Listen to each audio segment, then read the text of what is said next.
Welcome everyone. Welcome back to our next video of Principles of Management chapter number 2. So हमारे पिछले video में हमने पढ़ा था फेयोल के प्रिंसिपल्स के बारे में, प्रिंसिपल्स ऑफ मैनेजमेंट के नेचर, सिग्निफिकेंस के बारे में. ओके तो अब मैंने आपको एक चीज़ बताई थी, दोबारा से बताऊंगी, पिछले वीडियो में भी बताई थी और उससे पिछले में भी, कि दो तरीके के प्रिंसिपल्स डेवलप्ड हैं. The very first is general principle and the second one is scientific principles. ठीक है, जनरल किसने डेवलप किए? हेनरी फेयोल ने. साइंटिफिक किसने डेवलप किए? एफ.डब्ल्यू. टेलर ने. तो अब हम बात करते हैं साइंटिफिक प्रिंसिपल्स की, जो कि एफ.डब्ल्यू. टेलर ने डेवलप किए हैं. लेकिन उससे पहले हम थोड़ा सा एक इंट्रोडक्शन पढ़ लेते हैं. इंट्रोडक्शन क्या कहता है? Earlier in the absence of established theory of factory organisations, factory owners और managers relied on personal judgement in attending to the problems of their work. ये लाइन आपको डिफ़िकल्ट लग रही होगी, मैं इसे ईजी बनाती हूँ. ये क्या कह रहा है कि जब कोई एस्टैब्लिश थ्योरी नहीं थी, जैसे कि अभी आप मैनेजमेंट के बारे में पढ़ रहे हो, एक मैनेजमेंट का डेवलप स्टडी मटेरियल है, तो अभी क्या है ना कि एक जजमेंट क्रिएट कर दिया है कि अगर कोई ऐसी सिचुएशन आ जाती है, इतनी बुरी सिचुएशन आ जाती है, तो ये वाला प्रिंसिपल लगा दो, उस सिचुएशन से आप कोप अप कर पाओगे, उस सिचुएशन से आप डील कर पाओगे. ठीक है, तो ये कैसे हुआ?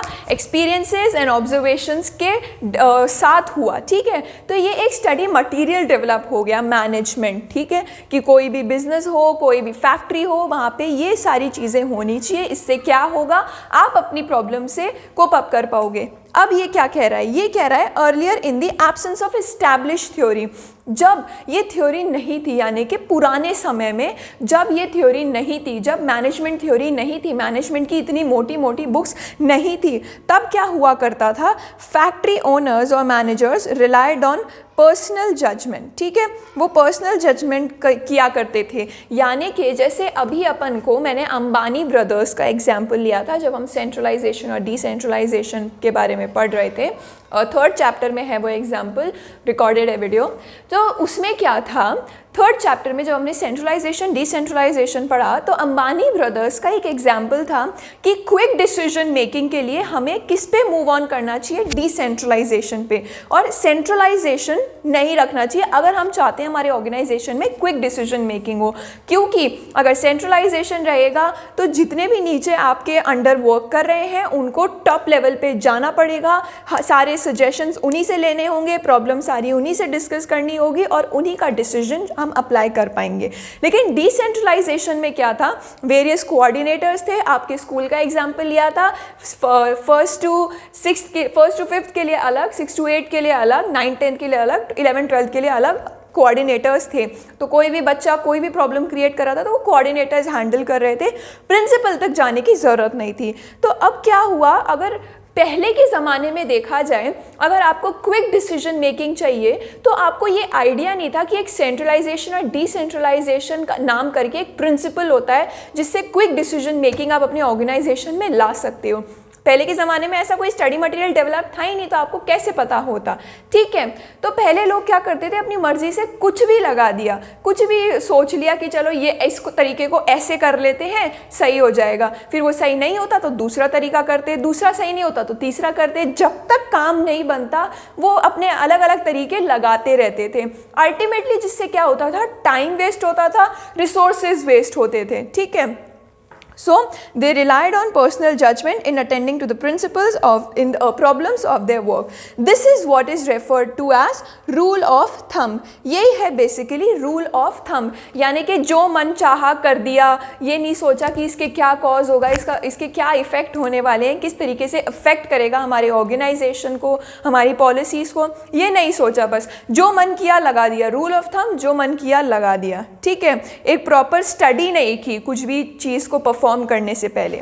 अब कह रहे हैं managing factories by rule of thumb suffered from the limitation of trial and error approach. ठीक है, अब जो लोग फैक्ट्रीज को मैनेज कर रहे थे रूल ऑफ थंब लगा के, उन्हें एक लिमिटेशन सफ़र करना पड़ा, वो था ट्रायल एंड एरर अप्रोच वाला. और ट्रायल एंड एरर अप्रोच क्या है? Trial and error is basically trying different ways of doing something until you find something which is the best one. Trial and error basically ये है कि आप बार बार कुछ ना कुछ कोई ना कोई चीज़ें करते जाओ, अलग अलग तरीके लगाते जाओ जब तक आपको बेस्ट तरीका ना मिल जाए। तो ये एक तरीके का लिमिटेशन है, क्योंकि इससे आपके रिसोर्सेज वेस्ट हो रहे हैं, आपका टाइम वेस्ट हो रहा है, आपके एफर्ट्स अननेसेसरली वेस्ट हो रहे हैं। For this there was a need to follow an approach that was based on the method of science defining a problem। ठीक है, तो इसके लिए आपको क्या करना चाहिए, आपको ट्रायल एंड एरर पे ना जाके, ठीक है, अलग अलग तरीके आप बार बार डिफरेंट वेज को ट्राई ना करके जब तक आपको बेस्ट वन ना मिल जाए, ये चीज़ आपको नहीं करके क्या करनी चाहिए। कहते हैं मैम आप बताओ क्या करनी चाहिए।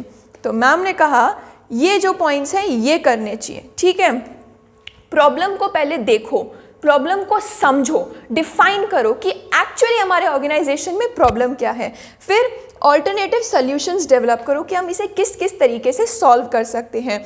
फिर उसके कॉन्सिक्वेंसेज आप एंटिसिपेट करो, यानी कि ये देखो कि अगर हम एक पर्टिकुलर ए सॉल्यूशन लगा रहे हैं, मैं सॉल्यूशन का नाम रख रही हूँ, तो इसका क्या कॉन्सिक्वेंस होगा, मतलब क्या रिजल्ट होगा। अगर हम बी लगा रहे हैं तो उसका क्या रिजल्ट होगा, सी लगा रहे हैं तो उसका क्या रिजल्ट होगा कॉन्सिक्वेंटली। ओके, देन मेजर करो प्रोग्रेस कि किस में आपके जैसे आपने सॉल्यूशंस डेवलप करें, किस में आपकी सबसे ज़्यादा प्रोग्रेस हो रही है। ठीक है, ए में हो रही है, बी में हो रही है, सी में हो रही है, तो फिर अगर ए में हो रही है तो ए को अपनाओ, बी में हो रही है तो बी को अपनाओ, सी में हो रही है तो सी को बनाओ और अपने कंक्लूजन्स ड्रॉ करो कि हाँ भाई हम ये वाला ऑल्टरनेटिव सोल्यूशन लेंगे सो दैट ये हमारी प्रॉब्लम इस तरीके से सॉल्व हो जाए। ये नहीं आप लगाते गए जब तक बेस्ट तरीका नहीं आया, जब तक आपके ऑर्गेनाइजेशन का गोल अचीव नहीं हुआ, जब तक आपका ऑर्गेनाइजेशन इफेक्टिव एंड एफिशिएंट नहीं हुआ, तब तक आप अलग अलग तरीके लगाते गए। नहीं, प्रॉपरली प्लान करो कि अगर हम ये करेंगे तो इसका क्या कॉन्सिक्वेंस होगा, ये करेंगे तो उसका क्या कॉन्सिक्वेंस होगा, क्योंकि management is all about anticipating things of future, कि फ्यूचर में अगर हम ये चीज़ करते हैं तो फ्यूचर में क्या कॉन्सिक्वेंस होने वाला है। ठीक है, अब हम बात करते हैं नेक्स्ट स्लाइड की, जो कि कह रहे हैं अभी हम क्या पढ़ रहे हैं, इंट्रोडक्शन की साइंटिफिक मैनेजमेंट की ज़रूरत क्यों पड़ी। ठीक है, ये मैंने आपको समझा दिया है, अब हम चलते हैं नेक्स्ट स्लाइड की तरफ, जो कह रहा है in this scenario Taylor emerged as the father of scientific management. जब ये सिनेरियो प्रिवेलिंग था, फिर आए हमारे फ्रेडरिक टेलर, FW टेलर, इनका फुल फॉर्म ये है बेसिकली फ्रेडरिक विंस्लो टेलर। ठीक है, तो फ्रेडरिक टेलर आए और उन्होंने क्या कहा, बेसिकली ही propose scientific management as oppose to rule of thumb. उन्होंने कहा रूल ऑफ थंब नहीं होना चाहिए, उसकी बजाय क्या होना चाहिए, साइंटिफिक मैनेजमेंट होना चाहिए। He broke up human activity, उन्होंने ह्यूमन एक्टिविटी को स्मॉल पार्ट्स में ब्रोक किया, मतलब ब्रेक किया, एंड उन्होंने निकाला कि किस तरीके से हम कम समय में इफेक्टिवनेस अचीव कर सकते हैं और एफिशिएंसी अचीव कर सकते हैं। ठीक है, वही लिखा है, he broke up human activity into small parts and found out how it could be done effectively in less time and with increased productivity. Increase productivity यानी कि कम से कम कॉस्ट पे ज़्यादा यूटिलाइजेशन होना रिसोर्सेज का। ठीक है, अब कह रहे हैं in the words of Taylor, उन्होंने साइंटिफिक मैनेजमेंट की एक प्रॉपर डेफिनेशन दी है। Scientific management means knowing exactly what you want to do and seeing that they do it in the best and cheapest way. उनका ये कहना है कि साइंटिफिक मैनेजमेंट यही है कि आप क्या चाहते हो कि आपके मैन, आपके एम्प्लॉय, आपके लोग क्या काम करें। ठीक है, उसको पहले पहचानो, नोइंग एग्जैक्टली इन एडवांस, उसे पहले पहचानो कि आप क्या काम करवाना चाहते हो और फिर कोशिश करो कि वो बेस्ट और चीपेस्ट वे में हो। ठीक है, बेस्ट यानी कि सबसे अच्छा, चीपेस्ट यानी कि सबसे एफिशिएंट, कम कॉस्ट वाला और मैक्सिमम यूटिलाइजेशन ऑफ रिसोर्सेज वाला। अब हम पढ़ेंगे प्रिंसिपल्स ऑफ साइंटिफिक मैनेजमेंट। अब हम पढ़ेंगे कि उन्होंने कौन से प्रिंसिपल्स डेवलप किए। उन्होंने 4 प्रिंसिपल्स डेवलप किए। The very first is science not rule of thumb, यानी कि रूल ऑफ थंब नहीं लगाना है, आपको प्रॉपर साइंस लगानी है। कहते हैं मैम कैसे, तो देखिए ऐसे, we have already refer to the limitations of rule of thumb approach of management. अपन ने पहले ही डिस्कस कर लिया कि रूल ऑफ थंब के क्या लिमिटेशंस हो सकते हैं। रूल ऑफ थंब के लिमिटेशंस हो सकते हैं कि आप आपकी ऑर्गेनाइजेशन एफिशिएंट नहीं रहेगी, वेस्टेज ऑफ रिसोर्सेज होगा, टाइम होगा, एफर्ट्स होगा। ठीक है, तो अब देखते हैं कि क्या आगे ये कह रहा है। ये कह रहे हैं as different managers would follow their indigenous rule of thumb it is but a statement of the obvious that all would not be equally effective. अब किसी ऑर्गेनाइजेशन में बहुत सारे मैनेजर्स हैं, सबका अलग अलग कहना है कि नहीं मेरा वाला जो है, मेरा वाला बेसिकली तरीका अपनाओ, मेरा वाला मेथड अपनाओ। कोई दूसरा मैनेजर कह रहा है नहीं मेरा वाला मेथड, तीसरा कह रहा है कि नहीं मेरा वाला, चौथा कह रहा है कि नहीं मेरा वाला। इससे क्या होगा, ज़रूरी नहीं है कि वो सारे ही इफेक्टिव हों। ठीक है, तो हमें साइंटिफिक स्टडी करनी होगी, हमें कॉजेज, हमें effect relationship, cause and effect relationship build करना होगा, हमें देखना होगा कि किस में हमारी सबसे ज़्यादा प्रोग्रेस हो रही है। Taylor believe that there was only one best method to maximise efficiency. ये नहीं कि डिफरेंट मैनेजर्स ने अपने अपने तरीके बता दिए और आप सबको ही अपना लो, नहीं वो पॉसिबल नहीं है। सिर्फ एक मेथड होता है आपकी एफिशिएंसी को मैक्सिमाइज करने का। This method can be develop through study and analysis. और ये मेथड आप किस तरीके से डेवलप कर सकते हो, थ्रू स्टडी एंड एनालिसिस। तो बेसिकली एग्जाम में आपको क्या लिखने हैं, ये 3 पॉइंट लिखने हैं। दिस इज 1, 2 और 3, ये तीनों पॉइंट एग्जाम में लिखने लायक हैं। ये पॉइंट एग्जाम में लिखने लायक नहीं है, ये सिर्फ आपको समझाने के लिए था। ठीक है, नेक्स्ट हमारे science dot rule of thumb में एक एग्जाम्पल है। ये एग्जाम्पल कह रहा है कि एक जो स्मॉल प्रोडक्शन एक्टिविटी है ना, यानी कि लोहे को, ये loading pigs of iron, Google करना लोडिंग पिग्स ऑफ आयरन, आपको छोटे छोटे लोहे के टुकड़े मिलेंगे गूगल पे। These into box cars can be scientifically planned and managed. Box cars basically बड़े बड़े जो ट्रक होते हैं जिसमें लोड सामान होके जाता है। आप हाईवे पे देखेंगे बड़े बड़े ट्रक्स होते हैं, हाईवे पे जा रहे होते हैं रात के टाइम या फिर बेसिकली सुबह के टाइम, बिल्कुल सुबह के टाइम। ठीक है, तो अगर आपको वो छोटे छोटे आयरन भी उस ट्रक में लोड करने, उस ट्रक में डलवाने हैं ना, उसका भी एक साइंटिफिक मेथड होता है जिससे कि आप वो काम जल्दी से कर लो और ढंग से कर लो। क्योंकि किसी भी काम में बहुत रिस्क होता है, हर काम में रिस्क होता है, कभी किसी को चोट लगने का रिस्क, कभी किसी और चीज़ का रिस्क। तो सबका एक साइंटिफिक मेथड होता है किसी भी काम को करने का। ठीक है, तो ये कह रहे हैं as a trailer even a small production activity like loading pigs of iron into box car can be scientifically planned and managed. आप उसे भी साइंटिफिकली प्लान करिए और मैनेज करिए। उससे क्या होगा, tremendous saving of human energy, human energy बचेगी। अगर आपके पास कोई मशीन है लोड करने वाली तो उस मशीन से कीजिए, इससे ह्यूमन एनर्जी बचेगी, as well as wastage of time and materials. Time and material यानी कि अभी कोई सामान लोड कर रहा है, जैसे कांच के ग्लास लोड कर रहे हैं और किसी इंसान ने गिरा दिया। ठीक है, गिरा दिया तो नुकसान हो गया, मटेरियल का वेस्ट हो गया, टाइम का वेस्ट हो गया। इसीलिए प्रॉपरली साइंटिफिकली चीज़ों को प्लान करो, मैनेज करो और उसी तरीके से उनको इम्प्लीमेंट यानी कि परफॉर्म करो। सेकेंड प्रिंसिपल हमारा कहता है हार्मनी नॉट डिस्कॉर्ड। हार्मनी यानी कि साथ मिलके काम करो, डिस्कॉर्ड कॉन्फ्लिक्ट नहीं होना चाहिए। नो कॉन्फ्लिक्ट, क्या कहते हैं, नो कॉन्फ्लिक्ट यानी कि zero conflict, harmony not discord. पढ़ते हैं आगे क्या कह रहा है। टेलर एम्फेसाइज्ड, ये एम्फेसाइज्ड है EMPHASED, एम्फेसाइज्ड, हाँ सही है, स्पेलिंग सही है, emphasised that there should be complete harmony between the management and workers. टेलर ने कहा कि मैनेजमेंट और वर्कर्स के बीच में एक हार्मनी होनी चाहिए, एक एकता होनी चाहिए। ठीक है, उन्हें एकता के साथ काम करना है। Both should realise that each one is important. सब दोनों को ये रियलाइज करना होगा कि मैनेजमेंट में, एक ऑर्गेनाइजेशन में जितने इंपॉर्टेंट मैनेजर्स हैं उतने ही इंपॉर्टेंट वर्कर्स हैं, और वर्कर्स को भी ये समझना होगा जितने इंपॉर्टेंट खुद वर्कर्स हैं उतने इंपॉर्टेंट मैनेजमेंट है। उन दोनों मैनेजर्स हैं, उन दोनों को समझना होगा कि दोनों इक्वली इंपॉर्टेंट हैं। To achieve this state Taylor called for complete mental revolution on the part of both management and workers. To achieve this state, कौन सा स्टेट, हार्मनी वाला स्टेट, कि सब मिल के काम करें। हार्मनी वाले स्टेट को अचीव करने के लिए टेलर ने क्या सजेस्ट किया, मेंटल रेवोल्यूशन। देखिए क्या होता है, किसी किसी की ना मेंटालिटी बहुत गलत होती है, आजकल तो बहुत ही ज़्यादा गलत होती है कुछ लोगों की मेंटालिटी। उनका ये मानना है कि वर्कर्स तो बस ऐसे ही हैं, यूँ ही लल्लू पंजू से हैं, उन्हें कुछ आता नहीं है, बस ऐसे ही कर रहे हैं तो हम उन्हें दबा सकते हैं, हमें उनसे ज़्यादा आता है, ठीक है, ये चीज़ नहीं होती है। सब अपनी अपनी जगह पे अपना काम अच्छे से कर रहे हैं, ठीक है, सबकी अपनी अपनी लाइफ होती है। तो टेलर ने क्या कहा कि एक मेंटल रेवोल्यूशन होना चाहिए, जो जिनकी मेंटालिटी हद बेकार है उनका मेंटल रेवोल्यूशन होना चाहिए कि आप अपने परसेप्शन को चेंज करो। कोई भी बेकार नहीं है, सब अपनी जगह पे सही है, ठीक है, सब अपनी जगह पे अपनी लाइफ में बिल्कुल परफेक्ट हैं और अपना काम कर रहे हैं। Then, since as managers they had the mandate to get work done from the workers, it should not be difficult to appreciate that there always existed the possibility of a kind of class conflict, the management versus workers. इस basically sentence का मतलब ये है कि managers का हमेशा क्या target रहता है कि work done हो, काम हो, get work done from the workers, ठीक है। तो बेसिकली क्या होता है, उन्हें वर्कर्स से कोई मतलब नहीं होता, उन्हें वर्कर्स से क्या होता है कि बस वो काम हमारा कर दें ढंग से जैसे हमने बोला है।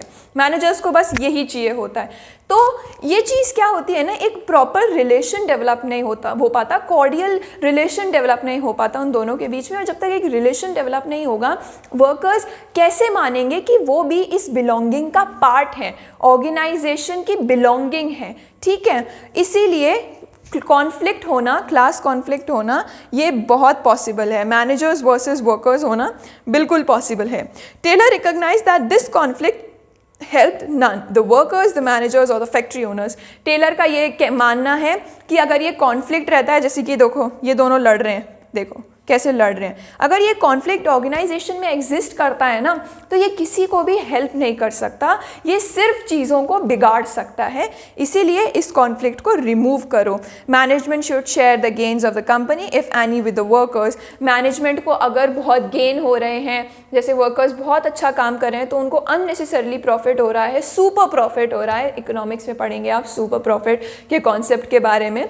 सुपर प्रॉफिट हो रहा है, या माइक्रो में आपने पढ़ा होगा, माइक्रो इकोनॉमिक्स में, हाँ। तो मैनेजमेंट को अगर सुपर प्रॉफिट हो रहा है तो उसको एम्प्लॉई के साथ शेयर करना चाहिए, वर्कर्स के साथ शेयर करना चाहिए, क्योंकि अल्टीमेटली मेहनत किसने की है, एम्प्लॉयज़ ने, वर्कर्स ने, उन्हीं के कारण आपको सुपर प्रॉफिट हो रहा है, ठीक है। तो मैनेजमेंट को शेयर करना चाहिए कि भाई आपने हमारे लिए इतना काम किया, ओवर टाइम किया, आपने इतने प्रॉफिट हमारे इंक्रीज़ करवा दिए, अल्टीमेटली हम आपको आपका शेयर जितना आप डिज़र्व करते हैं ओवर टाइम का या किसी का भी, वो आपको हम देंगे।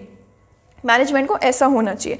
Eight the same time workers should work hard and be willing to embrace change for the good of company, both should be part of the family. और उसी तरीके से वर्कर्स को भी हार्ड वर्क करना है, ये नहीं कि है ना स्ट्राइक पे बैठ गए, धरने पे बैठ गए कि आज तो हम काम नहीं करेंगे, हमको पहले बोनस दो।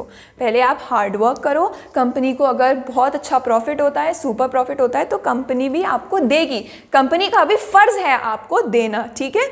दोनों एक फैमिली के साथ रहो, both should be part of the family, ठीक है। अब हमारा थर्ड पॉइंट, थर्ड प्रिंसिपल है कोऑपरेशन नॉट इंडिविजुअलिज्म। सिर्फ खुद के बारे में ही नहीं सोचना, कोऑपरेट करके चलना है, सबके बारे में सोचना है, ठीक है। ये नहीं है कि आपने कह दिया मेरे को तो 11 से 6 बजे तक के टाइम सूट लगता है, मैं तो तभी आऊँगा, नहीं, आपको सामने वाले का भी देखना है कि एम्प्लॉय को कौन सा टाइम सूटेबल लग रहा है, फिर उस तरीके से आप अपने दोनों के बीच में टर्म्स को एडजस्ट करो, कोऑपरेट करके चलो।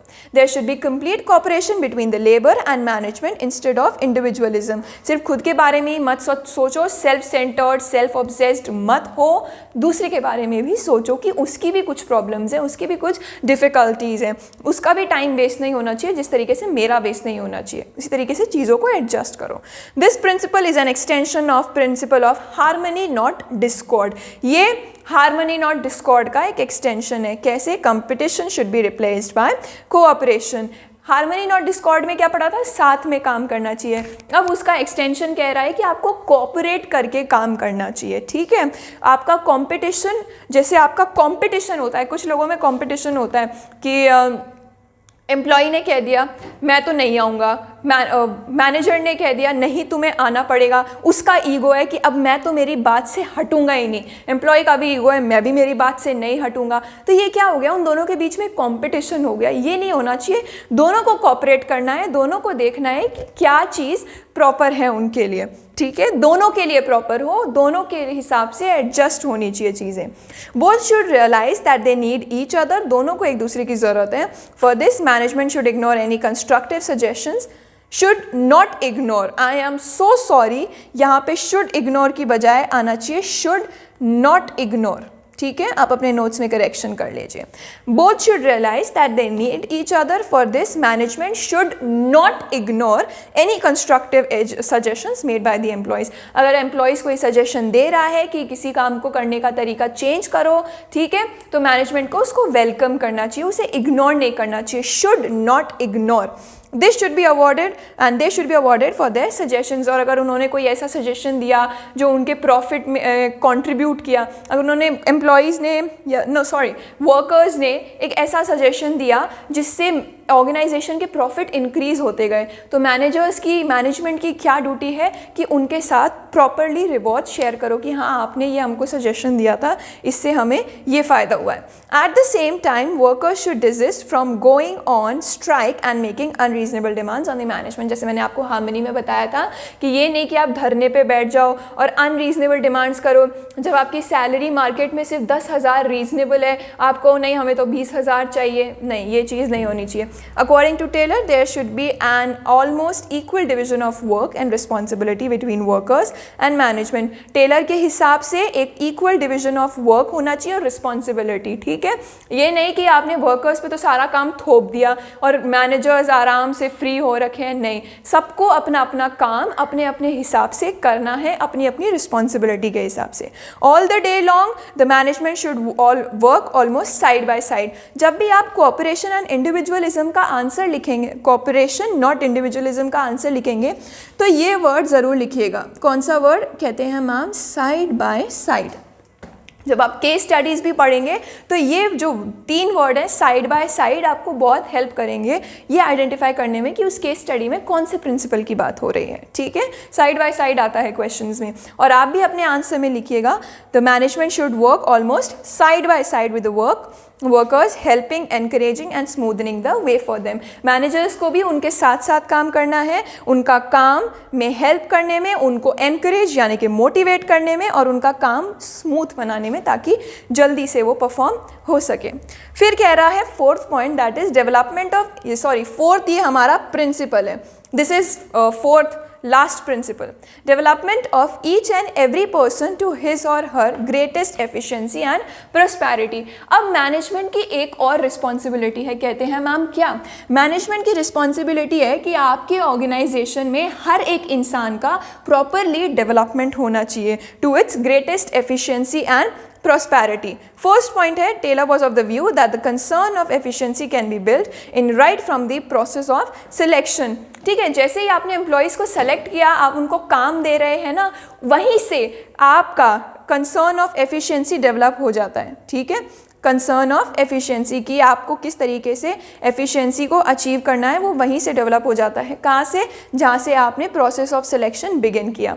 ईच पर्सन शुड, और कहते हैं कैसे, तो आइए देखते हैं कैसे। Each person should be scientifically selected, उसको साइंटिफिकली सेलेक्ट करो और उसको काम दो उसकी कैपेबिलिटी के हिसाब से। To increase efficiency they should be given required training. अब एफिशिएंसी को इंक्रीज करने के लिए जैसे जैसे टेक्नोलॉजिकल चेंजेस आ रहे हैं, तो उनको प्रॉपर ट्रेनिंग दो कि हाँ भाई अब बाहर से ये चेंज आ गया है, ये टेक्निक काफ़ी कॉस्ट इफेक्टिव है, कॉस्ट कम करती है, ऑप्टिमम यूटिलाइजेशन ऑफ रिसोर्सेज करती है, तो आप इस टेक्निक से अपना काम करो। आप उस टेक्निक उनको सिखाओ, वर्कर्स को, एम्प्लॉयज़ को सिखाओ कि ये नई टेक्निक इस तरीके से होती है, उनको प्रॉपर ट्रेनिंग दो। Efficient employees would produce more and earn more. Efficient employees ज़्यादा प्रोड्यूस करेंगे और ज़्यादा कमाएंगे। This will ensure their greatest efficiency and prosperity for company and workers. Now this will ensure not for an individual greatest efficiency and prosperity but also for the company, also for the organisation. अब आप उनको proper training दे रहे हो, उनकी capability के हिसाब से उनको काम दे रहे हो, तो इससे सिर्फ वर्कर्स का फ़ायदा नहीं होने वाला है, सिर्फ एम्प्लॉयज़ का फ़ायदा नहीं होने वाला है, बल्कि एज अ होल कंपनी का, ऑर्गेनाइजेशन का फ़ायदा होने वाला है। Worker training was essential also to learn the best method developed as a consequence of the scientific approach. यानी कि एक बेस्ट मेथड होना चाहिए किसी भी काम को परफॉर्म करने का, यही कहती है हमारी scientific approach. So this was all about our 4 principles of scientific management. Okay, next video में हम पढ़ेंगे टेक्निक्स ऑफ साइंटिफिक मैनेजमेंट. अब तक हमने क्या पढ़ लिया? हमने पढ़ लिए प्रिंसिपल्स ऑफ मैनेजमेंट, उनका नेचर, उनका सिग्निफिकेंस, और फिर उसके बाद हमने पढ़ा था F.W. टेलर की थोड़ी बहुत हिस्ट्री. फिर हमने पढ़ी उनके सारे प्रिंसिपल्स, 14 प्रिंसिपल्स थे. और अब हमने पढ़ा ये 4 principles of scientific management. So this was all about 4 principles. The very first was, कहते हैं ma'am, the very first was science not rule of thumb. Second was harmony not discord. Third was cooperation not individualism. And fourth and last was development of each and every person to his or her greatest efficiency and prosperity. Thank you so much everyone.